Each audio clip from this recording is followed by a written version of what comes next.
AMD's Bulldozer fails to meet expectations. The Intel-AMD war has been going on a long time, and I hope it will be going on longer. The last few years have been hard on the underdog, however. With huge growth by Intel in both the low-power and high-performance sectors, the Core 2 duos excelled, as did the Core A** series and its most recent consumer series. The Sandy Bridge update to the I**S is a monster. AMD has consistently lagged behind, though from the other side of the table you might say they've been nipping at Intel's heels quite effectively for years. Bulldozer was supposed to be the platform that finally brought them up to speed, but it's been delayed for a long time, and now it's launching to less than stellar reviews. I've skimmed through Anand's thorough as usual review, and the conclusion is that it's just not competitive.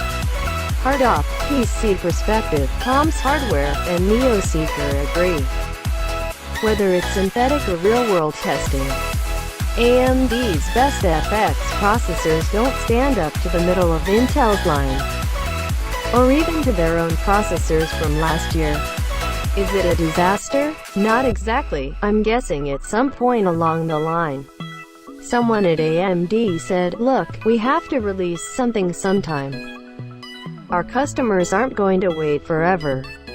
And despite the fact that they have many improvements waiting in the wings, according to a roadmap AMD shared, presumably as a sort of covert apology, they went to market with the processors they had. Unfortunately, despite the new architecture and insane transistor count, the 8-core 8150 has around 2 billion. Performance and efficiency per core just plain isn't that good.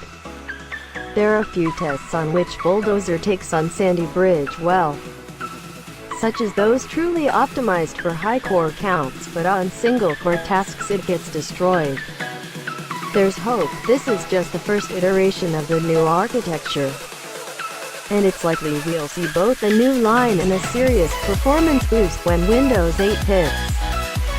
In the meantime, while the Bulldozer processors provide decent performance for a good price, no one seems to have found a good reason to buy one other than that they're not Intel. If you do decide to buy, get the 8120. It's the same silicon as the 8150, apparently, but the better testing samples are getting 8150 branding and a higher stock clock speed. If you don't mind doing the overclocking yourself, you can save $50 by going with the 8120 and giving it a little boost.